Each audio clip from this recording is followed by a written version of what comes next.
Welcome to citizens pulse. నేను మీ రాజేష్. ప్రస్తుతం తెలంగాణ రాష్ట్ర రాజకీయాలన్నీ ఒకసారిగా హీట్ ఎక్కాయి. ఎప్పుడైతే బాస్ కేసీఆర్ అంటే గులాబీ బాస్ కేసీఆర్ ఎప్పుడైతే జగిత్యాలలో సభ పెట్టారో ఆ సభలో మాట్లాడినటువంటి స్పీచ్ కోసం చాలామంది లక్షలాది మంది ఫ్యాన్స్ ఎదురు చూశారని చెప్పుకోవాలి. దేశ విదేశాల్లో కూడా ఎదురు చూశారని చెప్పుకోవాలి. సో ఇప్పుడు ఆ స్పీచ్ తర్వాత పోటీగా రేవంత్ రెడ్డి గారు స్పీచ్ పెట్టడం, గోరీ మీద కాంగ్రెస్ జెండా ఎగరేస్తాం అంటూ కూడా సవాల్ చేయటం, ఎట్లా చూడాలి అసలు రేవంత్ రెడ్డి గారి రాజకీయాన్ని ఎట్లా చూడాలి, కేసీఆర్ గారు మాటలను ఏ విధంగా చూడాలి, ప్రజలు ఏ విధంగా రిసీవ్ చేసుకుంటున్నారు, మరోవైపు ఎట్లా ఉంది మొత్తం ఫీడ్బ్యాక్ ఎట్లా ఉందో మాట్లాడదాం. మనతో పాటు ఆస్ట్రేలియాలో ఉంటున్నటువంటి శిల్పారెడ్డి గారు, ఆమె కేసీఆర్ గారికి బిగ్ ఫ్యాన్. ఇప్పటికే కేసీఆర్ గారు నిన్న టూర్లో కూడా చాలా మంది అభిమానుల యొక్క అభిమానాన్ని చూరగొడినటువంటి నేపథ్యంలో ప్రస్తుతం శిల్పారెడ్డి గారి యొక్క ఒపీనియన్ కూడా తీసుకుందాం. ఆమె సోషల్ మీడియాలో ఇప్పటికే హల్చల్ చేస్తూ ఉంటుంది. ఆమె వీడియోస్ తోటి సెటరికల్గా కౌంటర్స్ వేస్తూ ఉంటారు. కాబట్టి ప్రస్తుతం కేసీఆర్ గారి స్పీచ్ మీద అట్లాగే జరుగుతున్నటువంటి తెలంగాణ రాజకీయం గురించి శిల్పారెడ్డి గారితో మాట్లాడదాం. శిల్పారెడ్డి గారు నమస్తే. నమస్తే అండి. సార్ మేడం ఏంటి నిన్న కేసీఆర్ గారి స్పీచ్ కోసం ఇండియాలో ఎంతమంది వెయిట్ చేశారో తెలియదు. మాకు నైట్ 2-3 అవుతున్నా సరే నేను వెయిట్ చేసి మరీ చూశాను. ఎందుకంటే కేసీఆర్ గారు అంటేనే క్రెడిబిలిటీ అంటేనే కేసీఆర్ గారు. ఒక మాట చెప్తే మాట నిలబెట్టుకున్న నాయకుడు. తన రాష్ట్రం అసలు అందరూ అంటున్నారు ఈ మధ్య కాలంలో. నిన్న నేను ఒక వీడియో చేస్తే ఆ వీడియోలో కూడా అన్నారు, అందరు స్టేట్లకి సీఎం ఉన్నారు కదా, కేసీఆర్ కూడా అంతే కదా అంటే. అడిగిన ప్రతి ఒక్కరికి నేను ఈ వేదికగా సమాధానం ఇస్తున్నాను. అందరి స్టేట్లకి సీఎం ఉంటారు, కానీ ఈ స్టేట్ కొట్లాడి తీసుకొచ్చిన సీఎం ఏకైక వ్యక్తి కేసీఆర్ గారు. సో అలాంటి ఒక వ్యక్తికి నిన్న ప్రజా దాంట్లో ఎంత ఆదరణ ఉందంటే అసలు ఇండియాలే కాకుండా దేశ విదేశాల్లో లైక్ పీపుల్ లైక్ మీ నాలాంటి వాళ్ళు కూడా ఎదురు చూసాం.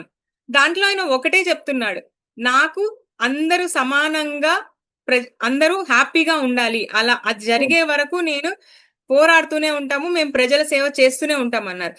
ఇటు సైడ్ ఒక సైడ్ క్రెడిబిలిటీ ఉన్న వ్యక్తి, ఒక సైడ్ రేవంత్ రెడ్డి గారు. విత్ ఆల్ డ్యూ రెస్పెక్ట్, అసలు క్రెడిబిలిటీ అన్న వర్డ్ లో సి కూడా చూపించట్లేదు. ఎన్ని హామీలు ఇచ్చారు, అన్ని హామీల్లో మినిమం టు మినిమం రైతు భరోసాకి ఏమైందండి, కనీసం యూరియాకి ఏమైంది? అది వదిలేస్తే పిల్లలు చదువుకుంటున్నారు, వాళ్ళకి ఫీజు రియంబర్స్మెంట్ ఇవ్వడానికి ప్రాబ్లం ఏంటంటే ఇలా చెప్పుకుంటూ పోతే అన్ని అవే. అదేమనంటే మీరు ఏం చేశారు ప్రజలకి అంటే వాళ్ళు ఇట్లా వీళ్ళట్లా.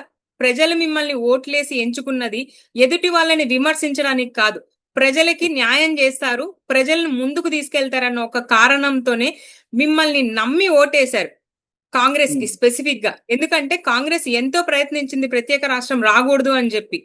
కొట్లాడి తెచ్చిన ఒక వ్యక్తిని ఈరోజు వ్యతిరేకంగా ఓట్లేస్తే ఏమైతుంది అన్నది ఆల్రెడీ రాష్ట్రం మొత్తం చూస్తుంది. ఫర్ మై హోల్ లైఫ్, నా లైఫ్ మొత్తంలో ఫర్ ది ఫస్ట్ టైం చూస్తున్నాను ఒక సీఎం ని, సిట్టింగ్ సీఎం ని ఎంత దారుణంగా ప్రజలు మాట్లాడుతున్నారంటే వినడానికి కూడా కర్ణ కఠోరంగా ఉంది. అక్కడే అర్థమవుతుంది వాళ్ళ వ్యతిరేకత. నిన్న చెప్పకనే చెప్పారు కేసీఆర్ గారు ఏమనంటే, హైడ్రా వాళ్ళు రాగానే ఫస్ట్ సైన్ ఇసిరేస్తాను హైడ్రాని అని. అంటే ఆయన హామీలు మొదటిది హైడ్రా. ఇది ఎంతో పేద ప్రజలకు ఊరట.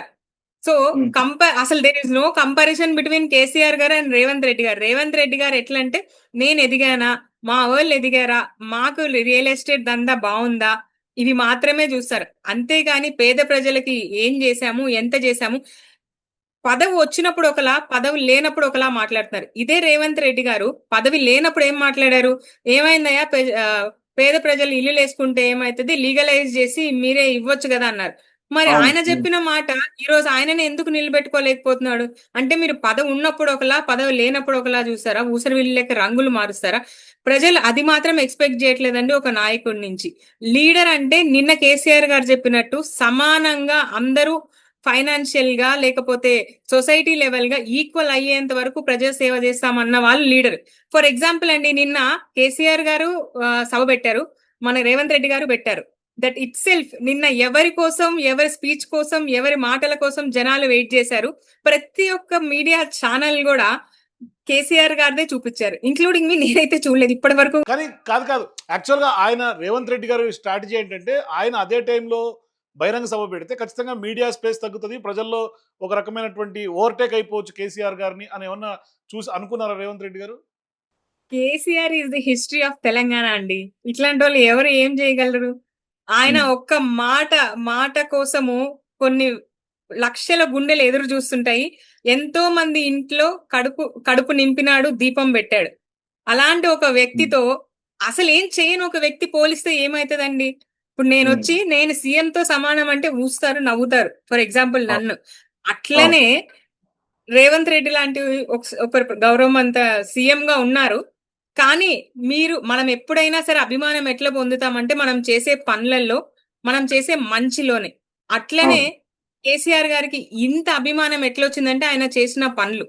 అసలు 10 years back Telangana ఎట్లుండేదండి?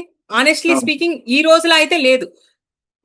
Power cut గాని, లేకపోతే ఐటీ జాబ్స్ గాని, రోడ్స్ గాని, రియల్ ఎస్టేట్ గాని, యూ నేమ్ ఇట్, ఆ ప్రతి సెగ్మెంట్ డెవలప్ చేశారు.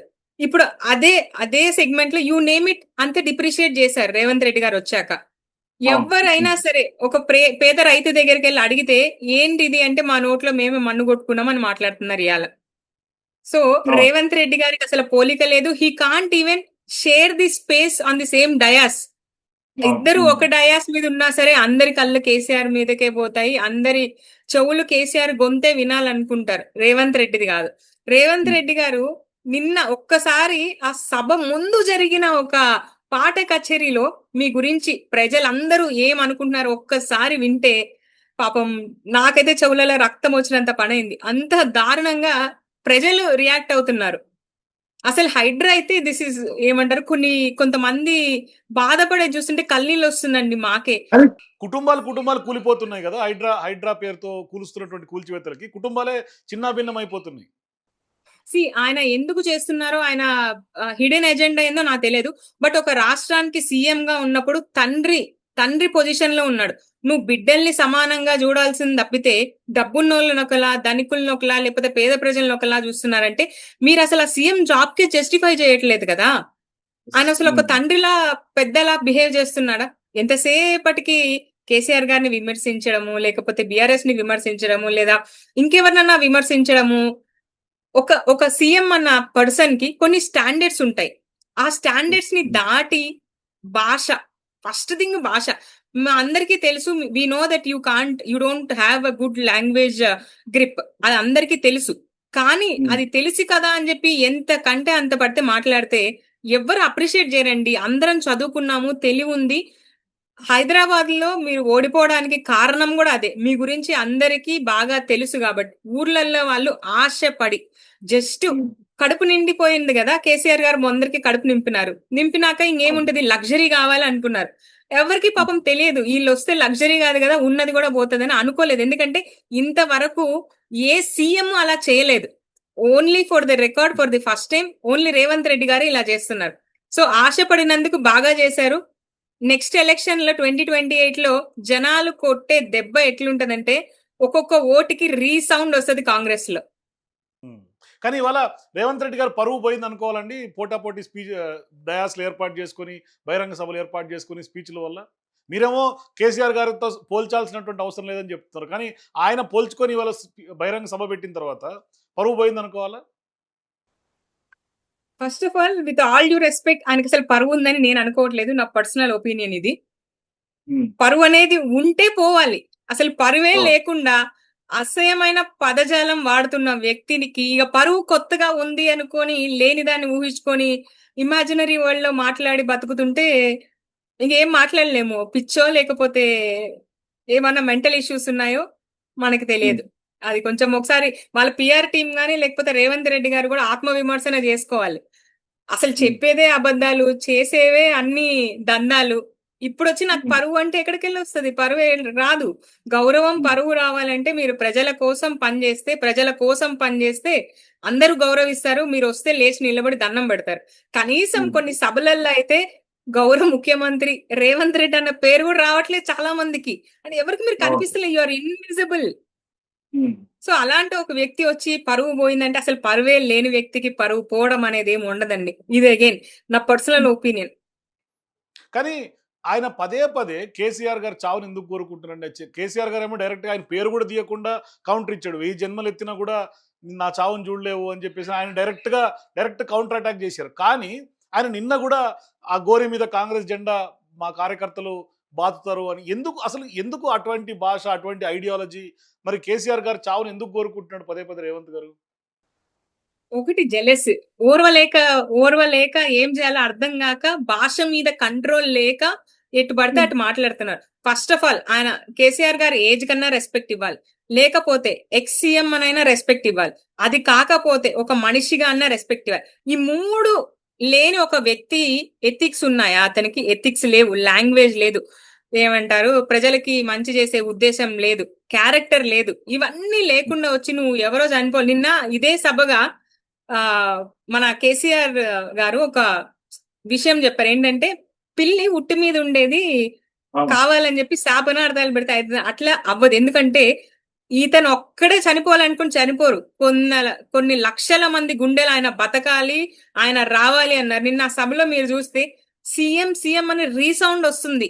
ఆడకెళ్ళుంటే అప్పుడు అర్థమైండేది ఎవరు ఇప్పుడు నెక్స్ట్ 2028 లో ఎవరు చచ్చిపోతారు అని. క్లీన్ స్వీప్ చేసినా ఆశ్చర్యపోకర్లేదు. అది ఆ క్లీన్ స్వీప్ చూసి యువతల వాళ్ళు గుండాకి చచ్చిపోయినా మనం ఆశ్చర్యపోకర్లేదు. ఎప్పుడు కూడా చెడపకురా చెడేవు అంటారు. ఇప్పుడు రేవంత్ రెడ్డి గారి పరిస్థితి అదే. అసలు ఏం చేయాలో అర్థం అవ్వట్లేదు ఆయనకి. జెలసీ, కోపము, చేతగానితనము, ఏం చేయలేకపోతున్నానని, ఏ రకంగా ఇబ్బంది పెట్టలేకపోతున్నాను అని. ఫస్ట్ ఆఫ్ ఆల్ మనం కంపేర్ కూడా చేసుకోకూడని ఒక వ్యక్తితో మనం పోల్చుకోవడం అనేది అక్కడే మనం ఓడిపోయినట్టు. ప్రతి ఒక్కరికి ఒక తరీకా ఉంటదండి. ఆ తరీకా ప్రకారం మనం పని చేసుకుంటూ పోవాలి. మీరు ఇచ్చిన హామీలు మీరు చేసుకుంటే ఈ రోజు ఈ పరిస్థితిలో ఉండరు. జనాలు మీకు ఒక అవకాశం ఇచ్చారు. అవకాశాన్ని మీరు ఉపయోగించుకోవాలి. ఉపయోగించుకోకుండా ఎంతసేపటికి డబ్బులు లేవని, మరి ఎలక్షన్ కి వచ్చే ముందు మీ దగ్గర అంత డేటా ఉంటది కదా, ఇన్ని కోట్లు ఉన్నాయి, ఇన్ని కోట్లు అప్పు ఉన్నాయి. ఆ డేటా అంతా చూసుకోకుండా ఏం చేస్తున్నారు? ఇక్కడ ఏమన్నా ఆస్తి ఉంటది, మనం తీసుకుందాం అనుకొని వస్తారా? ప్రతి స్టేట్ కి అప్పులు ఉంటాయండి. ఏ స్టేట్ కి అప్పు లేకుండా ఉండదు. అవేం చూసుకోకుండా, లేకపోతే చూసుకొనే వచ్చి ఈ రోజు చేయాల్సి వస్తుందని చెప్పి చేతులు ఎత్తేసి అప్పులు ఉన్నాయని అంటారు. అంటే మీరు అంత ఇన్కేపబుల్ సీఎం గా? ముందు సీఎం క్యాండిడేట్ సెలెక్ట్ చేయడమే కాంగ్రెస్ తప్పు చేసిందా? సీఎం క్యాండిడేట్ అంటే ముందు చూసుకోవాలి కదా ఇవన్నీ. నీకు ఒక టీం ఉంటది, మీకు అంటూ కొన్ని ఆలోచనలు ఉంటాయి. ఇంత అప్పులు ఉన్నాయి స్టేట్ కి, మేము ఇది చేస్తాం అది చేస్తామని చెప్తారు. అవన్నీ చూసుకోకుండా మీరు సీఎం అయిపోయారా? అంటే అసలు ఏం తెలియదా మీకు? తెలియకుండా సీఎం అయినారా? గుడ్డెత్తి చేలో పడ్డట్టయిందా? గతంలో ఎన్నికల ముందు రేవంత్ రెడ్డి గారినో లేకుంటే బట్టి విక్రమార్కనో ఇట్లాంటి బడా నాయకుల్ని క్వశ్చన్స్ అడిగితే ఆనాడు మాకు తెలుసు రెవెన్యూ ఎట్లా జనరేట్ చేయాలో స్టేట్ లో అని చెప్పి మాట్లాడిన సందర్భాలు ఇవాళ ఎందుకు చేత కాకుండా రెవెన్యూ జనరేషన్ లో ఫెయిల్యూర్ కనిపిస్తుంది స్టేట్ అంటే? ఇప్పుడు ఫర్ ఎగ్జాంపుల్ అని అందరికి అర్థమయ్యే భాషలో చెప్తా. నేను ఒక పని చేయాలంటే ఆ పనికి సరిపడా పనితత్వం నా దగ్గర ఉండాలి.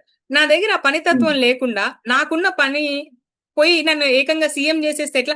నా పని ఏంటి? రియల్ ఎస్టేట్ చేయడం. గుంపు మేస్త్రి అనే సరే చెప్పారు. నేను అంటలేదు, ఇది ఆయన మాటలే. సో ఆ పని వచ్చిన నన్ను తీసుకెళ్లి రియల్ ఎస్టేట్ కంపెనీలో సీఈఓగా చేస్తే నేను దాన్ని ఎలా పెంచగలను అనేది తెలుసు. అది వదిలేసి నేను ఏకంగా సీఎం అయిపోతే అసలు సీఎం అంటే ఏంటి? ఆ కాన్స్టిట్యూషనల్ జాబ్ ఏంటి? దానికి ఉన్న ఎక్కడండి? ఆయననే సీఎం, ఆయననే హోమ్ మినిస్టర్. ఎన్ని శాఖలు తీసుకుంటారండి? ఫస్ట్ ఆఫ్ ఆల్ మీరు కేపబుల్ గా ఒక మంత్రి పొజిషన్ చేస్తే తర్వాత మీరు అన్ని శాఖలు తీసుకుంటే అర్థం ఉంటది. మొత్తం నాకే కావాలని అత్యాశ, ఏది చేయలేక చేతగాంతనం.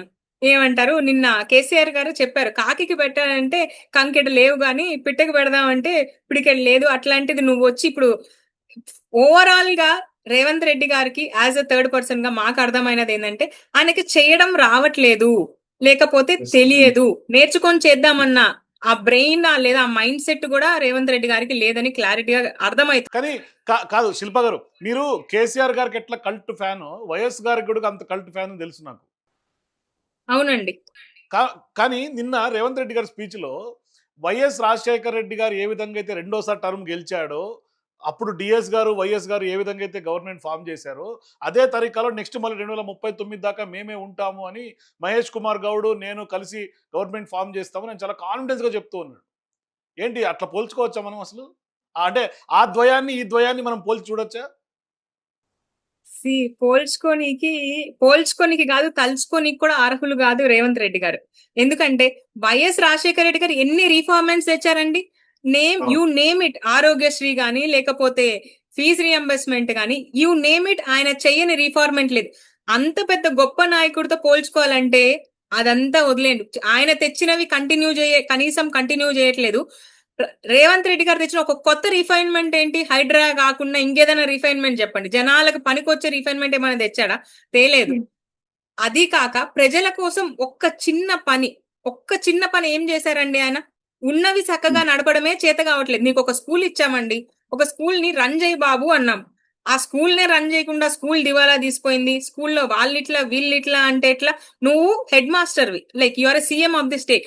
నువ్వు ఏమున్నా నీ తెలివితోని నీ దాన్ని ముందుకు తీసుకెళ్ళాలి. అలాంటిది వదిలేసి ఈరోజు ఊరికే మాటలండి. ఏం లేదు, వట్టిగా అంత గ్యాసే.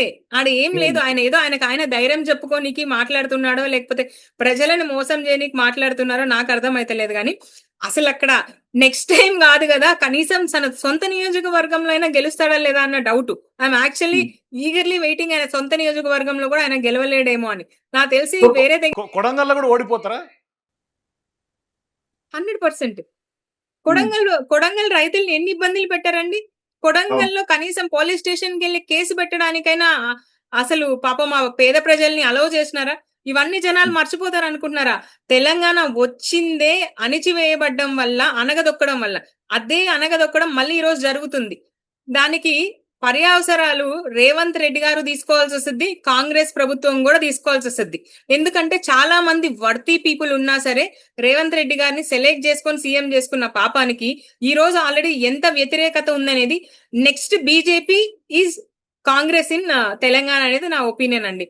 బీజేపీ ఎట్లయితే జీవన్ రెడ్డి గారు అన్నట్టుగా దరిద్రం పోవాలి తెలంగాణ రాష్ట్రానికి అని అన్నట్టుగా నిజంగానే దాన్ని అట్లాగా అదే కోణంలో చూడాల్సినటువంటి అవసరం ఉందా? జీవన్ రెడ్డి గారు ఎంత పెద్ద లీడరు, ఎన్ని సంవత్సరాల నుంచి కాంగ్రెస్ లో ఉన్నారని అందరికీ తెలుసు.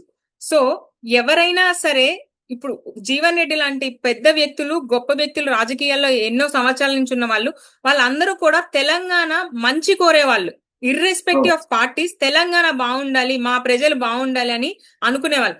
కాంగ్రెస్ లో ఎంత అణచవేయబడుతున్నారు అనేది చూస్తున్నారు. ఎవరైనా సరే నా ప్రజలని అణచవేయబడుతున్నప్పుడు నేను ఎందుకు అక్కడే ఉంటాను అని ఒక తిరుగుబాటుకి ప్రతిచర్యే నిన్న బిఆర్ఎస్ లో సార్ జాయిన్ అవ్వడం. ఈ వ్యతిరేకత అది మొదటి స్టెప్. ఇంక నుంచి జరుగుతూనే ఉంటాయి. ఎందుకంటే పవర్ లో ఉన్న ఒక పార్టీ నుంచి అంత పెద్ద లీడర్ బయటకు వచ్చినారంటేనే కాంగ్రెస్ కి పెద్ద దెబ్బే. జగిత్యాలలో అది కూడా. అండ్ జగిత్యాలలో వాళ్ళ బిఆర్ఎస్ ఎప్పుడు గెలుస్తూనే ఉంది. మొన్న ఎలక్షన్ లో కూడా గెలిచింది. ఎవరైతే గెలిచారో వాళ్ళు కాంగ్రెస్ లోకి షిఫ్ట్ అయ్యారు. వాళ్ళు కూడా ఆత్మవిమర్శన చేసుకోవాల్సి ఉంటది. వెళ్లేదేమో కాంగ్రెస్ పార్టీకి, చెప్పేదేమో మేము బీఆర్ఎస్ అని. కొంచెమైనా వాళ్ళకి సిగ్గు, మానం, మర్యాద ఇట్లాంటివి ఏం అనిపిస్తలేదో మరి నాకు తెలియదు. అన్ని వదిలేసి మరి అటు వెళ్ళారేమో. కాంగ్రెస్ లోకి వెళ్ళాలంటే అన్ని వదిలేసి వెళ్ళాలి. 10 మంది ఎమ్మెల్యేలని రేవంత్ రెడ్డి గారు వదిలేసి జీవన్ రెడ్డి గారు అంటున్నారు సిగ్గు శరం ఉందా పెద్ద ఆయనకి అని చెప్పేసి. అసలు మీకు ఎట్లా మర్యాద ఇవ్వాలి, ఎట్లా మీరు పెద్ద మనిషి అని అడుగుతున్నారు, క్వశ్చన్ చేస్తూ ఉన్నారు ఆయన. జీవన్ రెడ్డి గారు ఎప్పటి నుంచో రాజకీయాలు ఉన్నారు కాబట్టి ప్రజలకి తెలుసు ఆయన ఎలాంటి వ్యక్తి అని. ఈ 10 మంది మాట్లాడినంత మాత్రాన కుక్క మొరిగితే కొండకి చేట అండి. వీళ్ళెంత 10 మంది అక్కడ రాష్ట్రంలో వేల మంది ఆయనకు మద్దతు ఇస్తున్నారు, ఆయనను అప్రిషియేట్ చేస్తున్నారు, ఆయన వెల్కమ్ చేస్తున్నారు. సో అక్కస పట్టలేక వీళ్ళు 10 మంది మాట్లాడినంత మాత్రాన ఆయనకు పోయేదేమి. 10 మంది కాదు, రేవంత్ రెడ్డి గారి మాట కూడా అదే. రేవంత్ రెడ్డి గారి దగ్గర నుంచి మీరు అంత ఏమంటారు ఎథిక్స్, ఇలాంటి మంచి లాంగ్వేజ్ ఎక్స్పెక్ట్ చేయడమే మన తప్పండి. రేవంత్ రెడ్డి గారు కొంచెం మంచిగా మాట్లాడితే ఏంది ఇంత మంచిగా మాట్లాడుతున్నారు అనుమానించాల్సిన పరిస్థితి. ఎందుకంటే రేవంత్ రెడ్డి గారి language it self is unparliamentary. And ఒక సీఎం హోదాలో ఒక వ్యక్తి మాట్లాడాల్సిన లాంగ్వేజే కాదది. సో ఫైనల్ గా కేసీఆర్ గారు రావాలి అని ఎప్పటి నుంచో డిమాండ్ రేవంత్ రెడ్డి గారు, కాంగ్రెస్ పార్టీ నాయకులు అంటూ ఉండే. సో ఆయన 1 year తర్వాత అనుకుంటా బహిరంగ సభలో ప్రసంగించటం అంటే ఆల్మోస్ట్ ఏప్రిల్ 27 వరంగల్ సభ తర్వాత ఇప్పుడు మళ్ళీ మాట్లాడారు. మళ్ళీ మే 6 ఇంకో సభ ఉంది అనే చర్చ జరుగుతోంది. సో ఈ సభలు చూస్తూ ఉంటే మీకేమనిపిస్తోంది? అంటే బాస్ ఈజ్ బ్యాక్ అన్నట్టుగా అనిపిస్తోందా? 100% అండి. ఎందుకంటే ఫస్ట్ ఎలక్షన్ అప్పుడు కూడా వీళ్ళందరూ ఇలాంటి కారు కూతలు కూస్తుంటే కేసీఆర్ గారు చెప్పారు, అరే వాళ్ళకి టైం ఇవ్వండి అయ్యా, 2 సంవత్సరాలు చూద్దాము అన్నారు. అదే మాట మీద ఆయన టైం ఇచ్చాడు. టైం ఇచ్చి చూశాడు. ఇన్ని సంవత్సరాలు, 2 సంవత్సరాలు, 2.5 సంవత్సరాలు మీరు చేశారు కాబట్టి చూశారు. ఇప్పుడు నిన్ననే చెప్పినాడు, మనము ఇంక నుంచి మనం కొట్లాడతాము, మన హక్కుల గురించి మనం పోరాడదాము అని చెప్పి ఆయన ఇండైరెక్ట్ గా మెసేజ్ ఇచ్చే వెళ్ళారు. ఇప్పుడు ఏవైతే ఉందో హైడ్రా లేకపోతే నిడ్రా జిడ్రా అని నిన్న కేసీఆర్ సార్ అన్నారు, అట్లనే ప్రతి దాని మీద కొట్లాడతారు. కేసీఆర్ గారు ఈజ్ అ హిస్టరీ అండి. అసలు ఆయన కొట్లాటకి ఎప్పుడు వెనకబడలేదు. జైళ్ళు లేకపోతే కేసులు అవన్నీ కాదు. ఆయన ఒకటే లక్ష్యం ఏంటంటే ప్రజల కోసం నిలబడ్డమే కేసీఆర్ గారికి తెలిసింది. కానీ కేసులు జైళ్ళు కొత్త కాదు, ఉద్యమం కొత్త కాదు, లేకుంటే పోరాటం కొత్త కాదు కేసీఆర్ గారికి. సో ఇవాళ కాళేశ్వరం అంశంలో పదే పదే రేవంత్ రెడ్డి గారు నిన్న కూడా మేడిగడ్డకు వెళ్ళి అక్కడ అంత హై డ్రామా క్రియేట్ చేసి అంటే కేసీఆర్ గారిని దోషిగా నిలబెట్టే ప్రయత్నం చేస్తున్నారు రేవంత్ రెడ్డికి. సక్సెస్ అయ్యే అవకాశం ఉంటుందా, ఫెయిల్యూర్ కనిపిస్తుంది? అంటే ప్రజలు నమ్ముతారా ఆయన చెప్తున్నటువంటి వాదనకి? ప్రజలు ఒకసారి నమ్మి కసాయోడి చేతిలో గొర్రె ఉన్నట్లు బలైనారు. ఇంకోసారి నమ్మడానికి ఎవరు రెడీగా లేరు. ఎందుకంటే ఒక్కటి కాకపోతే ఒక్కటైనా చేశారా? ఒక్క పని కూడా చేయలేదు. కాబట్టి ఇదంతా ఆయనకి రేవంత్ రెడ్డి గారికి ఉన్న అక్కస బయట పెట్టడం తప్పితే సీఎంగా ఉన్న రేవంత్ రెడ్డి గారు ఆయన పనితనంతో మాట్లాడాలి, మాటలతో కాదు. ఇప్పటికైనా సరే ఆలస్యం కాదు, ఇప్పటికైనా సరే పనితనంతో మాట్లాడితే మీరు కేసీఆర్ గారిని ఫేస్ చేసే ఒక ఫేస్ అన్నా ఉంటది. ఇప్పటికి ఇలానే మాట్లాడుకుంటూ ఉంటే ఏదో ఏమంటారు, వీళ్ళే పవర్ లో ఉన్నారు, వాళ్ళు అపోజిషన్ లో ఉండి మాట్లాడుతున్నట్టు రేవంత్ రెడ్డి గారు మాట్లాడతారు. పవర్ లో ఉన్న వాళ్ళు ఎవరైనా మాట్లాడేలాగా మాట్లాడుతున్నారండి రేవంత్ రెడ్డి గారు. అసలు అపోజిషన్ లో వాళ్ళు విమర్శించినట్టు ఫస్ట్ ఆఫ్ ఆల్ మీదే అండి గవర్నమెంట్. రేవంత్ రెడ్డి గారు గుర్తు చేస్తున్నాను నేను కూడా, మీదే అండి గవర్నమెంట్. పని చేయండి, పనితనం చూపించండి. ఎంతసేపటికి స్కామ్లు, ఈ ఏమంటారు ఈ రియల్ ఎస్టేట్ వ్యాపారము, ప్రజల్ని ఇబ్బంది పెట్టడము. ఆయనకు అసలు కొంచెమైనా జాలేస్తలేదా పేద ప్రజలను చూస్తుంటే? అసలు కేసీఆర్ గారిని తట్టుకునే శక్తి రేవంత్ రెడ్డి గారికి లేదు. With all due respect, KCR గారు ఒక సభ పెడితే ఆయన సభ కోసం, ఆయన స్పీచ్ కోసం, ఆ 10 నిమిషాల కోసం కొన్ని కోట్ల మంది జనాలు ఎదురు చూస్తున్నారు. అది ఆయన లెవెల్. రేవంత్ రెడ్డి గారు పెడితే అసలు ఆ లైవ్ లింక్ ఎక్కడుందో కూడా నేను చూడలేదు. అది ఆయన లెవెల్. థ్యాంక్ యూ శిల్ప గారు. మనం ఫర్దర్ గా కూడా ఇష్యూస్ మీద మాట్లాడుతూ ఉందాం. Thank you so much. మీరు అంత బిజీ షెడ్యూల్లో ఆస్ట్రేలియా నుంచి మాకు లైవ్ లో కనెక్ట్ అయినందుకు థ్యాంక్ యూ సో మచ్ శిల్ప గారు. సో శిల్ప గారు చెప్తున్నారు రేవంత్ రెడ్డి గారు చేతలతో సమాధానం చెప్పాలి కానీ మాటలతో కాదు. ఖచ్చితంగా పని చేసి ప్రజల్ని మంచిగా చూసుకోవాల్సినటువంటి బాధ్యత ప్రభుత్వం ఉన్నటువంటి పెద్దలుగా రేవంత్ రెడ్డి గారికి ఉంటుంది. ఇప్పటికైనా సమయం మించిపోలేదు.